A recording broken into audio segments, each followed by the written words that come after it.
hope you're doing well today, and thank you for joining me to talk about pendulums.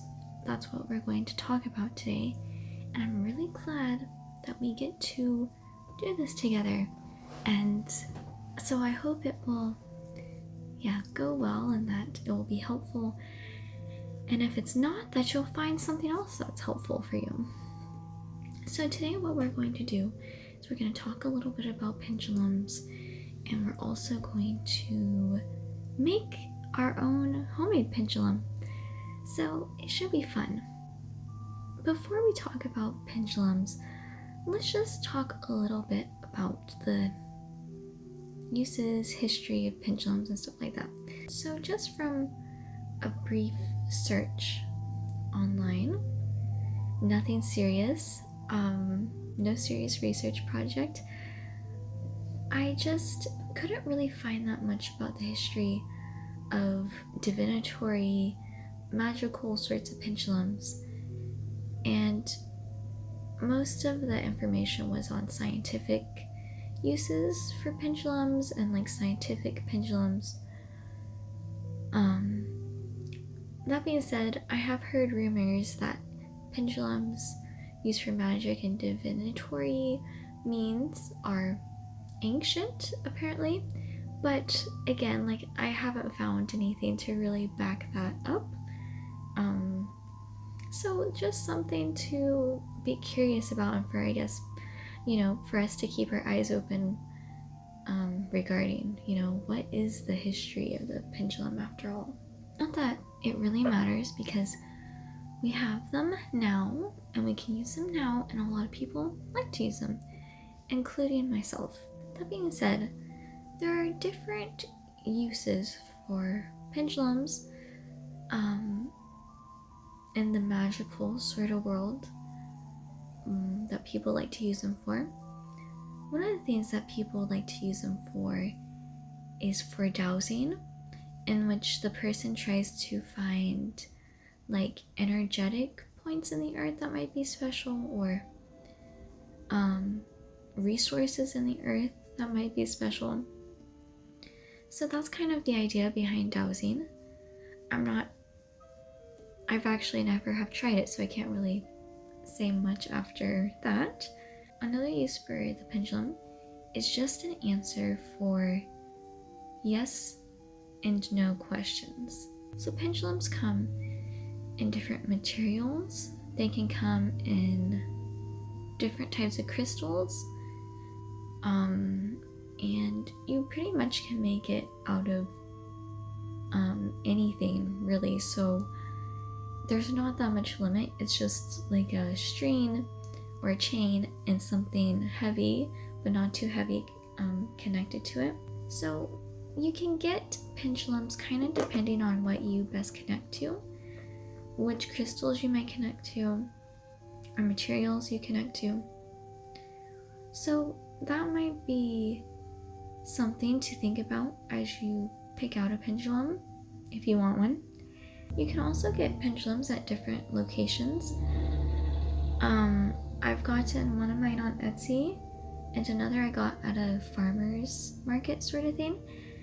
And so depending on your location and what's available, you might be able to order one that calls out to you, or find one at a market or a magical shop or something if you have those in your area. One of the things I liked about getting mine in person was that I actually could test out the different pendulums on the table. So like, I could really be like, yes, this one works for me. Whereas you can't really do that online. But still, the one I got online works perfectly fine for me. So I don't necessarily think that's something to really worry about. I just think picking mine out in person was a little bit more special of an experience, if that makes sense. I'm also going to say that you get to determine the relationship you have with your pendulum, at least in my opinion. So what I mean by this is that just like with different relationships in our lives. Some relationships are really professional and we only ask very professional questions. We're very serious maybe with this person or in this environment. Whereas with other people, even if we really respect that person and their advice, and they're an advice giver to us maybe, that's kind of their role in the relationship sometimes,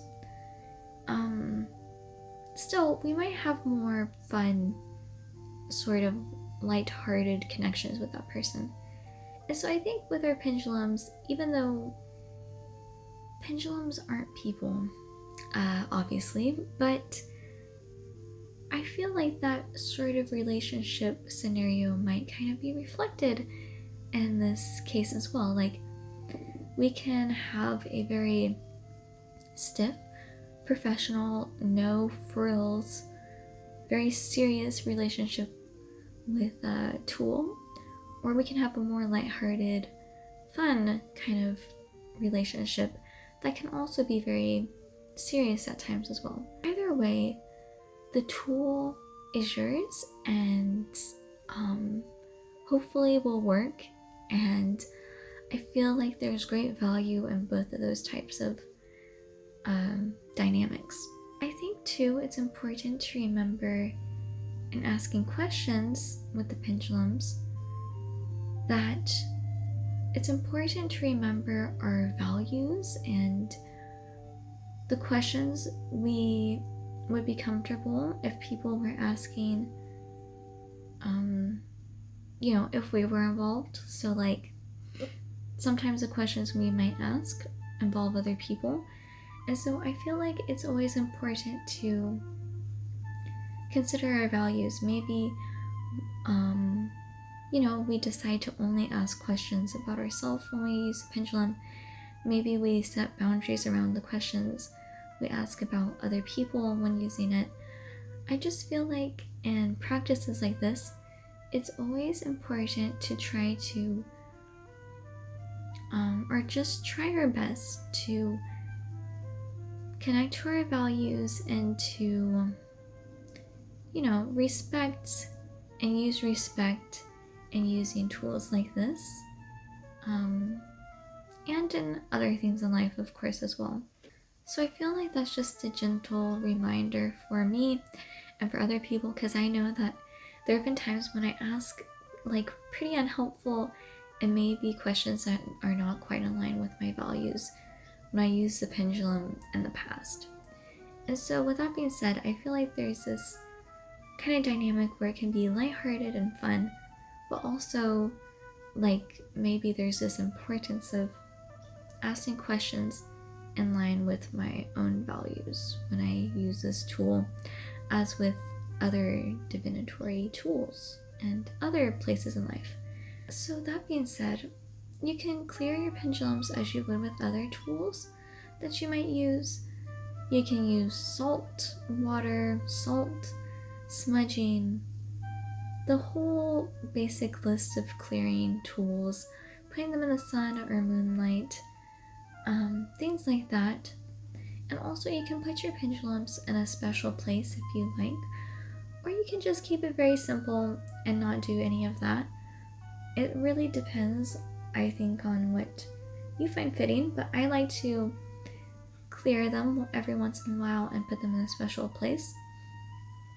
Actually, the place I put my pendulums is in these ceramics that I made, and so I just really like to make, ceramics, even though I haven't made any in a while. And so I just feel like that's a very special little touch to my pendulums. It's just my own little pendulum thing that I do. Now we're going to talk about using the pendulums.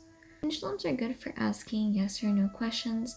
So whereas you get a really full story from like the tarot, the pendulum's much more straightforward and very easy to read.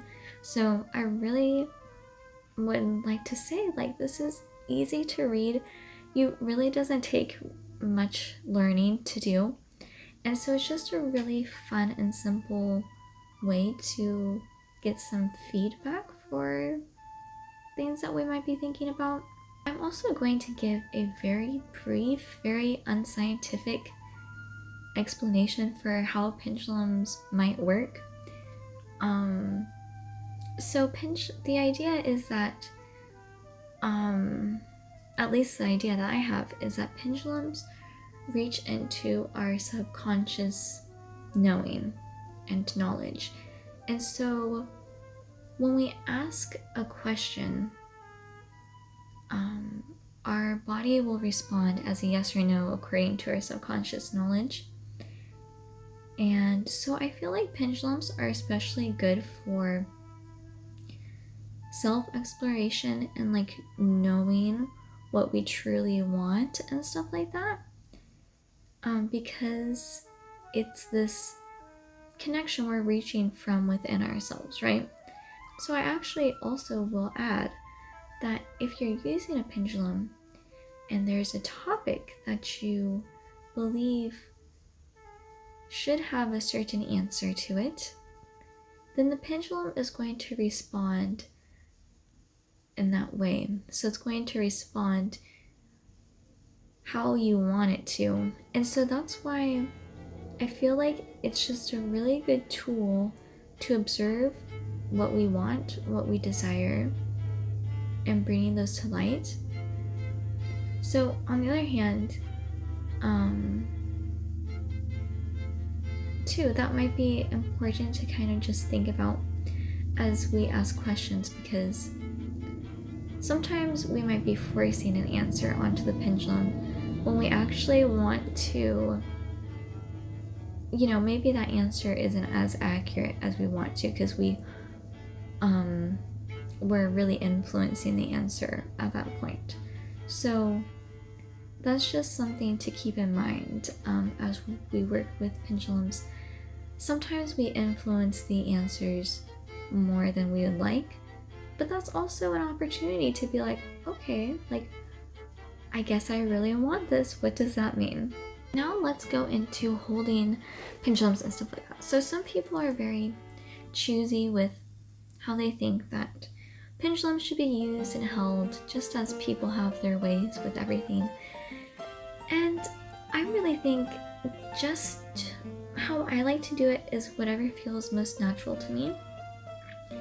And so this is how I like to hold mine typically. So you just want to make sure it's going to be in a place that's pretty still for the most part. I've actually tried using pendulums on my knee as a stabilizer before. Probably not the best ideal situation to put and choose a pendulum on, but it has been done. That being said, once you get situated, once you find a comfortable way to hold it, and once it's pretty still, hopefully I'm not so shaky that it won't be still, but then we can begin asking questions. So there's a few ways you can do this. You can ask questions you know the answer to, that you know are going to be yes or no questions, and observe how the pendulum reacts to that. So you then observe what the yes and no for this particular pendulum is, or what the answers you'll respond with for yes or no. There's also the option of rephrasing the question, sort of movements, and also like a maybe or you'll see in time, and you're not really meant to know yet. At least that's what I think. My pendulums often tell me. So now that we kind of went over the different types of answers a pendulum might give, let's go ahead and ask a few questions. Just some simple questions, and you'll see how it moves. So we can ask like our name to the pendulum and see what the movement is. My name is Alyssa.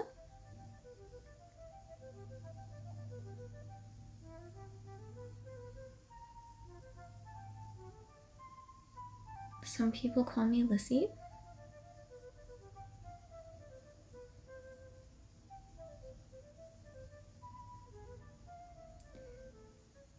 And so you see the pendulum is moving up and down as though we're nodding yes. And that's what the yes is for the pendulum for me. So you can do a couple of things now. You can stop it with your hand for the next question, or you can kind of wait for it to stop by itself. I often find that it's kind of cool waiting for it to stop by itself. It often like will shake and stop as my brain's transitioning to the next question, which is kind of neat, and kind of finalizing feeling. But hopefully it will kind of still down.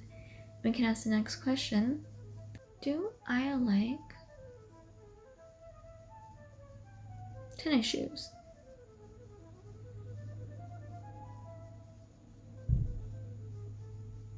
Do I like tennis shoes?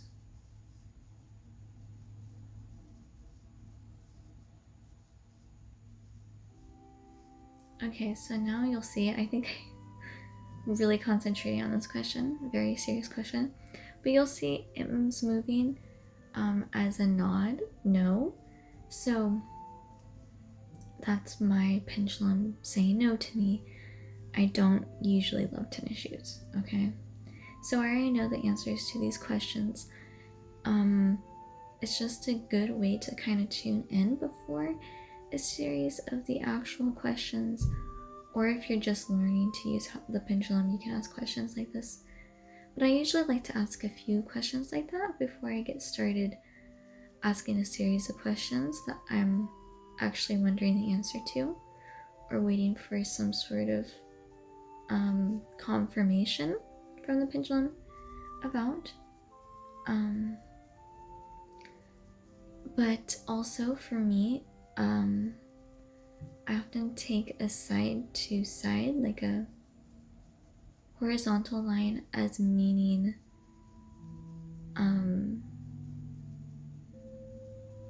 maybe, or rephrase a question, typically rephrase a question. And sometimes when it's spinning, it's either like processing, I think, and then arrives to its conclusion, or it's an unknown, I don't know sort of question. You're not supposed to know yet, maybe ask later. And so that's kind of what I take those answers as meaning. But you're your own person, you're not me, and so you'll kind of have to figure out for yourself what answer your pendulums give you. And that's just kind of some ideas and an idea for how, to go about the session potentially. You also can use different types of pendulums for different types of questions. So this one is amethyst, and so I might choose different types of questions depending on the crystal or my mood. Also, I'm going to show you really quick how to make a pendulum at home. So don't let anyone trick you into thinking pendulums are some sort of tricky, expensive tool. And you can actually just make one very simply. And I've tried it before and it worked, so hopefully it will work again. And really, again, they're so easy to understand and know what the answer it's giving you is. So I really think that, why buy a pendulum reading when you can literally make one yourself and do the magic yourself? You know what I mean? I'm sure there's great value in pendulum readings, but I'm just saying, I think that you shouldn't cut your magical capabilities short. Maybe you have this more than you think you do. So all you need to make a pendulum at home is some thread. So I have some thread here and a button, or something else. And also if you have some knowledge about how to craft metal and chain, jeweled, I don't know, you know, objects, whatever wooden, you know, whatever your pendulum might be made out of. If you're crafty in that way, which I'm crafty in many ways, but I really have never made my own like very elaborate pendulum. But if you think you could, I encourage you to do that as well. But really, yeah, look at this. You just need a button, literally, and some thread, and you can make your own pendulum at home. And so all I'm doing is I'm just making sure that this button is evenly kind of placed in this, and then my pendulum will be ready. So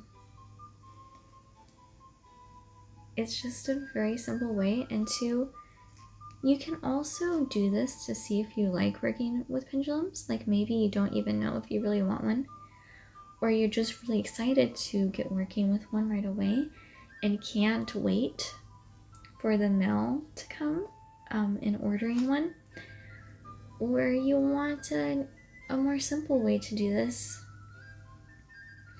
This would probably work for that as well, and you can just kind of test the waters or wait for the arrival of your fancier pendulum.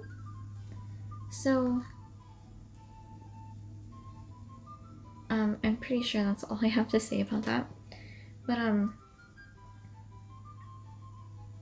yeah, let's see if this one works. So I'm just gonna like shorten it, make sure it's not too long, just so it's kind of like the length of my other pendulums. Okay, so now we can ask the button pendulum question. So, is my name Alyssa? Is my name Alyssa?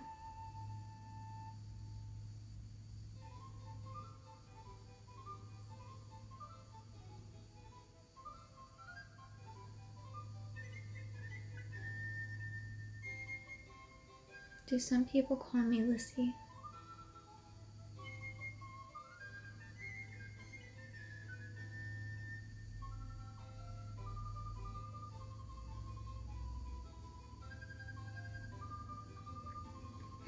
Okay, so this one is working. It's a little bit more movie. I feel like I've made one with a smaller button before and it worked a little bit better. So maybe pick a smaller button. I'm not sure. I feel like this one's kind of a disc shape and it might not work as well because of that, but it still is working. So that's the good news. The bad news is a little bit wobblier than maybe we would prefer it to be, but that's okay. And then we can ask a no question just for fun. Do I like country pop music? Do I like country pop music?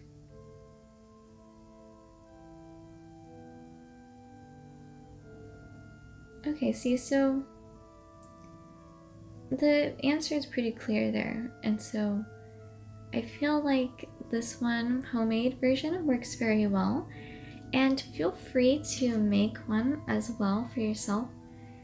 It's just delightful that we can make our own magical tools for free, and you know, you can just destroy one of your shirts that you don't really like very well, take some thread and a button off of it, and make your very own pendulum at home, or if you have thread and a button laying around, you can make it that way as well. I think that's all I have for today regarding pendulums.